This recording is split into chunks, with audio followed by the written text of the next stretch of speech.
Okay, so Star Wars. You've seen the trailer, you want to get into it, but you don't know where to start. You're all like, okay, this is cool, but who's that? What's that? I don't know. Like, what's going on here? What's the Force?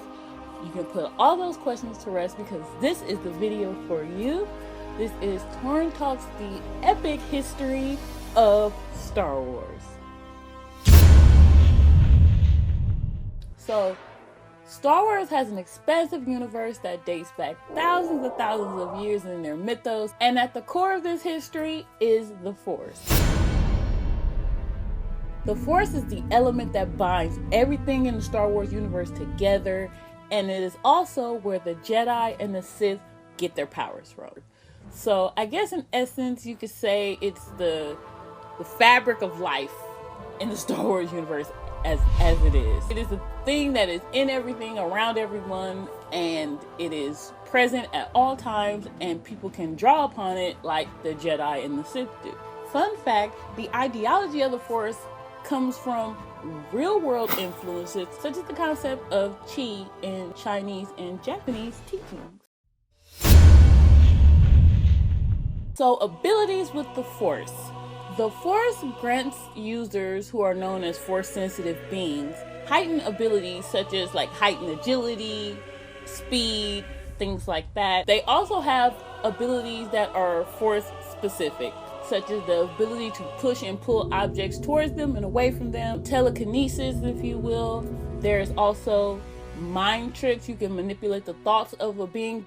You want to buy some death sticks? You don't want to sell me death sticks. I don't want to sell you death sticks. You want to go home and rethink your life. I want to go home and rethink my life.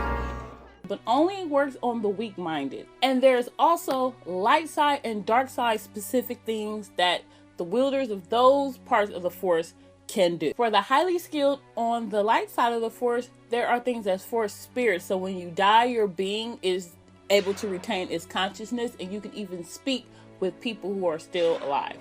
And on the dark side of the Force, there is Force lightning, which is uber powerful and deadly. Basically, you just electrocute people with your fingertips and they die. That's it.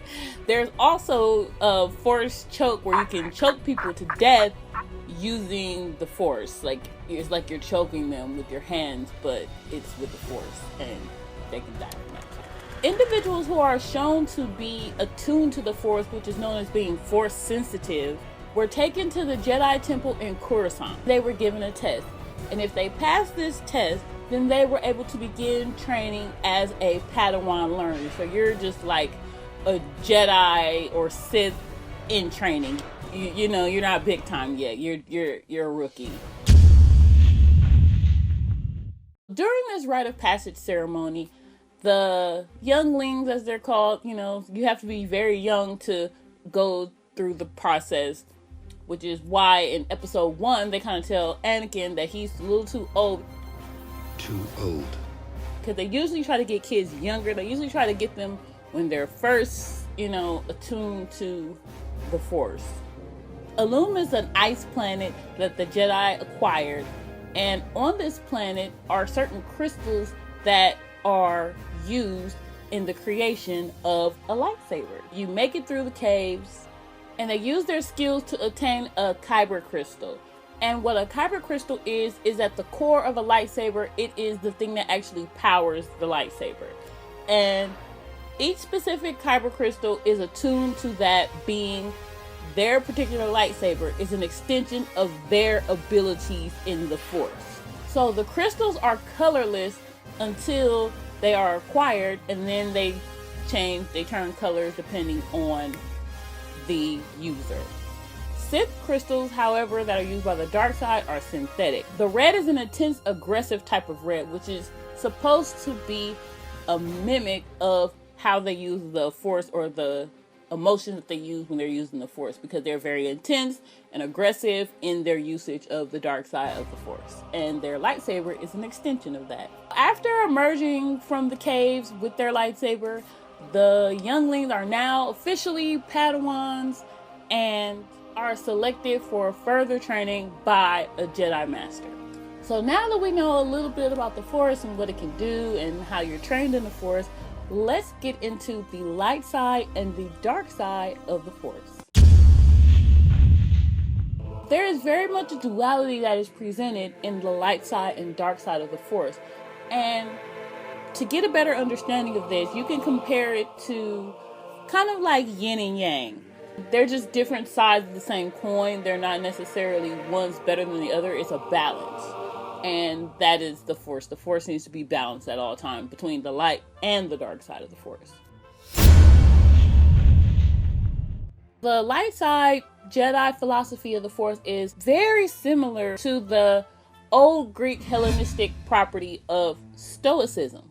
The Hellenistic property of Stoicism believes that certain emotions such as anger, fear, aggression, and recklessness come about by errors of judgment. And that the Stoic sage person whose virtues are patience, kindness, deep commitment, empathy, that these were the virtues that would stop you from giving into all of these destructive, negative things.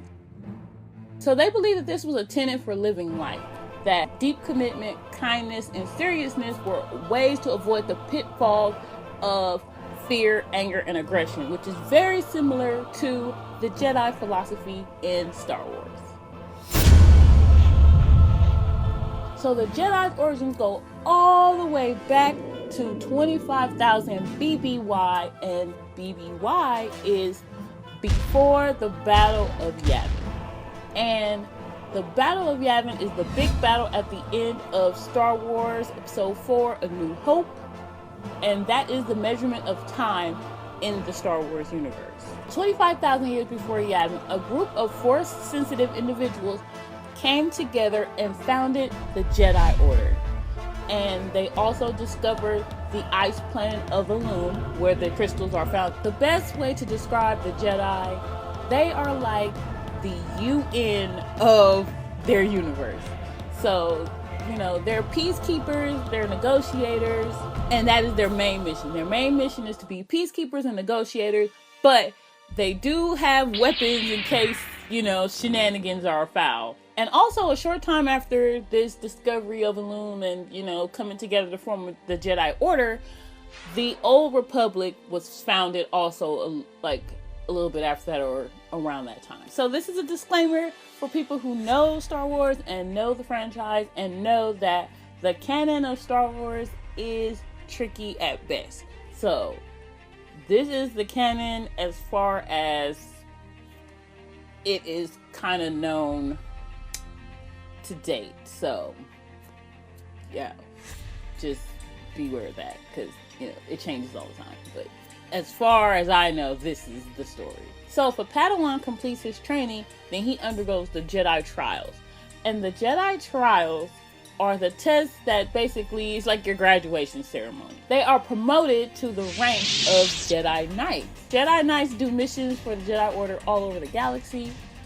And Jedi Knights are also allowed to take on a Padawan of their own if they want, or sometimes they're just assigned one. And so they take on Padawans and train them, or they're off, doing missions for the Jedi Order.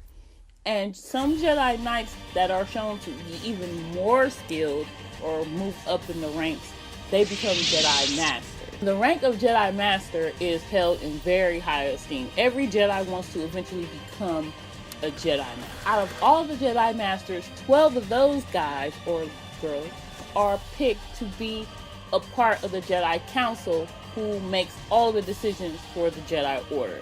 And out of the 12 council members, there is one that is the Grand Master of the Jedi Order. And the Grand Master that we know in the Star Wars franchise is Yoda. The Jedi Order adheres to what is known as the Jedi Code. So what is the Jedi Code? The Jedi Code is basically a guideline of rules, I guess you would say, of what the Jedi, what their values are, what they should be doing and what they shouldn't be doing. Some of the rules in the Jedi Code are that you can only have one Padawan at a time. Individual attachments, such as marriage, are not allowed. This doesn't mean that the Jedi weren't capable of feeling love and compassion, but romantical love was not allowed really because it led to attachment, which led to jealousy and all these other things. That's like that slippery slope. So the mantra of the Jedi Code is as follows. There is no emotion, there is peace. There is no ignorance, there is knowledge. There is no passion, there is serenity. There is no chaos, there is harmony. There is no death, there is the Force. Jedi always had to remain strong as to not give into the temptation of the dark side of the Force. It is seen as like the quick and easy route to the powers of the Force. However, it is not simple, and turning to the dark side of the Force is not without a cost. At this point, the Jedi and those who go on to become the Sith are brothers in the Force until the period known as the 100-Year Darkness. So a small group of Jedi began pushing the limits of what they could do with the Force, particularly in the dark side of the Force. They were even manipulating it and using it to create like unnatural life forms. It was even speculated they could use this power to bring back the dead or even resurrect dead worlds. So this practice of these Jedi using the dark side of the Force led to the 100-Year War because they were trying to recruit other Jedi to come around to their way of thinking and using the dark side of the Force. These so-called Dark Jedi were kind of wiped out by the Jedi Order and exiled far out of the galaxy. While they were on their exile, they happened on this uncharted world known as Korriban. Korriban, ancient birthplace of the Sith, where this indigenous group of people called the Sith live. The Sith welcomed these Jedi as gods because of, the power they wielded and the technology that they had. And after years of being there, the indigenous Sith mixed and interbreeded with the Dark Jedi that were exiled there. And eventually the term Sith came to represent not only those indigenous original people, but the Dark Jedi that had come there and kind of taken over the world. This is a good point to get into the distinction between a Dark Jedi and a Sith Lord. Dark Jedi are generally considered to be rogue Jedi. They may or may not practice the dark side, but they generally don't follow the Sith code and way of doing things. Dark Jedi kind of tend to do like whatever the hell they want. Because of this, that they are seen as kind of not to be trusted and unstable because they don't really have an allegiance to anybody. Like at least the Sith are loyal to, the dark side of the Force. Like these dudes, they don't know where they want to be. Dark Jedi also use their power for personal gain, which is why many of them take on jobs such as Mercenary and Assassin. The Sith have their own order and their own code and their own way of doing things, and a hierarchy. So the philosophy of the Sith is the way to truly test one's ability is through conflict. And that conflict challenged individuals, it challenged the society that they lived in, and it forces evolution and growth. And to deny conflict like the Jedi do results in stagnation. Another benefit of this conflict was to eliminate the strong from the weak. So they definitely have a survival of the fittest mentality in the Sith way of looking at life, because they believe that you were allowed only what you were strong enough to take. So for the Sith, morality was just an obstacle on the path to self-empowerment. So in the Sith academies, for example, kind of comparable to Jedi Academy, infighting was encouraged. Fighting and conflict was definitely encouraged and actually rewarded. So as the Jedi draw their power from kindness, compassion, and empathy, the Sith draw their power from passion and emotion. They saw emotions like fear, anger, and aggression as natural, and by harnessing these emotions, they could achieve their true power.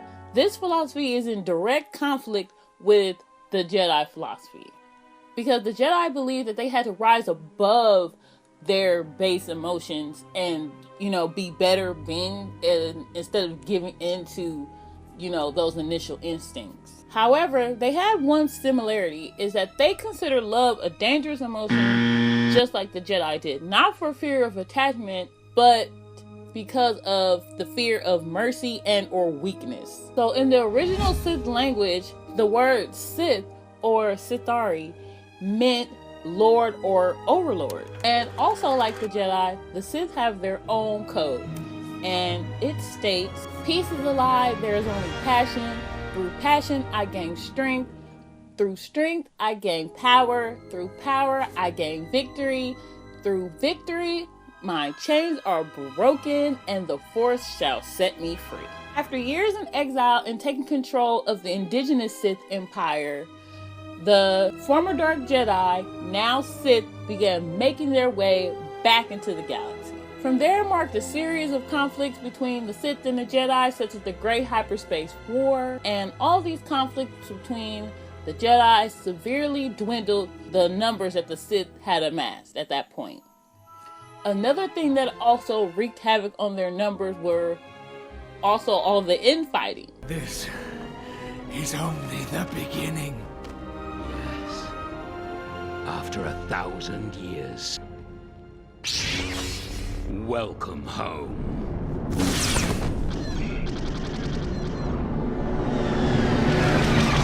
All this infighting combined with all this conflict made it easy for the Jedi to all but eliminate the Sith. So Darth Bane, the lone Sith survivor of all these conflicts, saw the error of having too many Sith at one time, thus coming up with the Rule of Two.